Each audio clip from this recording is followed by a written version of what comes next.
Ak vám stroj dlhšie stál a na jar chcete kosiť, treba ho samozrejme správne naštartovať, aby ste nepreplavili motor.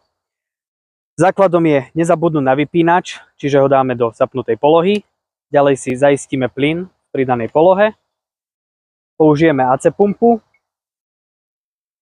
Treba sledovať, či vám do nej tečie benzín. Ak vám do nej benzín netečie, pravdepodobne je karburátor zapchatý a bude ho treba prečistiť.